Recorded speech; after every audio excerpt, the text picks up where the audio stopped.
বিসমিল্লাহির রহমানির রহিম। আসসালামু আলাইকুম ওয়া রাহমাতুল্লাহ। কেমন আছেন সবাই? ভালো আছেন তো ইনশাআল্লাহ? বাসার সবাই কেমন আছে? আমরা নামাজ পড়েছি তো ইনশাআল্লাহ। আমরা নামাজ পড়ব। নামাজের দাওয়াত, কালিমার দাওয়াত, আল্লাহ আরও অসংখ্য আদেশ নিষেধ রয়েছে, বিধিবিধান রয়েছে। আল্লাহর কোরআন আমাদের সংবিধান, আল্লাহর হাবিব আমাদের প্রিয় নবী রাসূলুল্লাহ সাল্লাল্লাহু আলাইহি সাল্লামের হাদিস, সুন্নাহ, এই সমস্ত বিষয়গুলোর দাওয়াত মানুষের কাছে পৌঁছে দেবে ইনশাআল্লাহ। সকল মানুষের কাছে পৌঁছে দেবে ইনশাআল্লাহ। অনলাইনের যুগ, ইচ্ছের ব্যাপার। ইচ্ছে করলে আল্লাহ আমাদের সাহায্য করবেন ইনশাআল্লাহ। আজকে আমার বাগান থেকে অনেক ফসল তুলেছি। এখানে আছে লাউ, পানি লাউ, টমেটো, বাংলাদেশি বরবটি, আমেরিকান বরবটি, বেগুন, শসা, এই আর কি। আরও ছিল শাক, আরও অনেক সবজি ছিল, বাট আজকে তুলিনি। এগুলাই তুলেছি। তো দেখতে থাকুন। আমি প্রথমে টমেটো তুললাম। আমার বড় মেয়েটি, ওর বয়স মাত্র 21 মাস। আমি যেখানে যাই ও আমার সঙ্গেই যায়, কান্না করে, এর জন্য নিয়ে আসলাম। আমার ওয়াইফ আমাকে হেল্প করছে ভিডিও করে।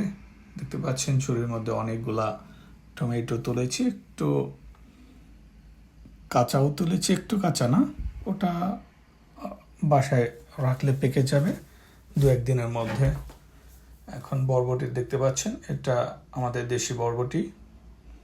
আর অনেকগুলা রয়েছে ছোট ছোট, বড় যেগুলো হয়েছে কেটে নিলাম।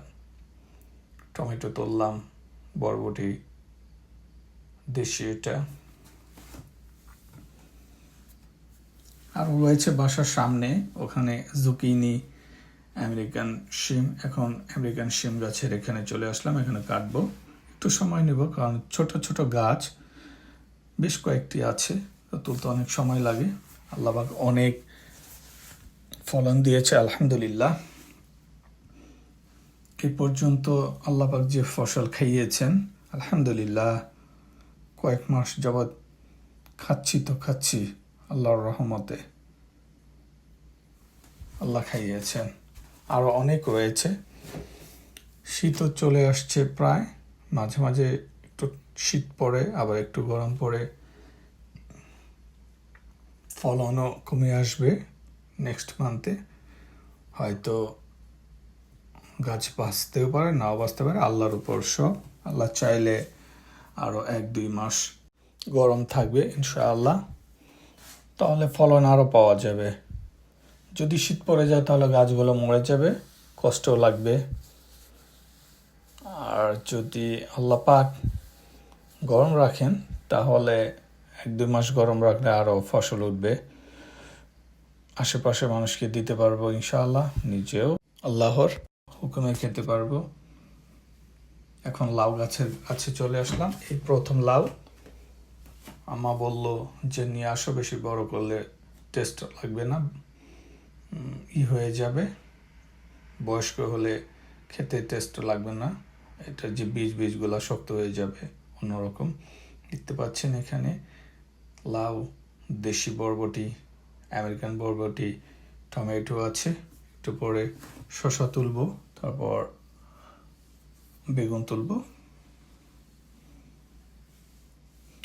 আমেরিকান বরবটিতে অনেক ফলন হয়, 1 সপ্তাহে 1 বার করে তোলা যায়, ভালোই হয়। আমরা 5 জন মানুষ, আমার ছোট্ট 2টি মেয়ে। একজনের বয়স 21 মাস, আরেকজনের বয়স 4 মাস মাত্র। আলহামদুলিল্লাহ, আমি, আমার মা, আমার ওয়াইফ 3 জন হয়ে যায় ভালোই আলহামদুলিল্লাহ। বেগুন খেতে চলে আসলাম, ছোট ছোট বেগুন। এটা জাতি এরকম। কেউ ভাববে এত ছোট ছোট বেগুন কেন তুলছে, এটা জাতি এতটুকু। এর চাইতে একটু বড় হলে, আর 1 ইঞ্চি বড় হলে এটা হয়ে যাবে, বয়স্ক হয়ে যাবে, খেতে ভালো লাগবে না। এর বীজগুলা শক্ত হয়ে যাবে।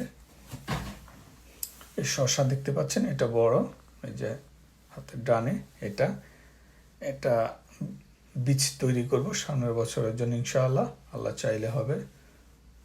আরেকটি গাছ আছে, ওখানেও এত বড় একটা উষ্টপুষ্ট হয়েছে, বেশ বড়, বেশ মোটা, আলহামদুলিল্লাহ।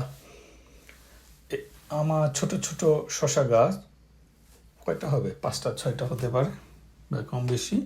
আল্লাহ পাক অনেক শসা এখান থেকে খাইয়েছেন, অনেক ফলন হয়েছে আলহামদুলিল্লাহ। শসা আমি একটু ছোটই তুলে নিয়ে যাই, বড় হলে খেতে ভালো লাগবে না, বড় হলে খেতে ভালো লাগে না, বীজগুলো শক্ত হয়ে যায়।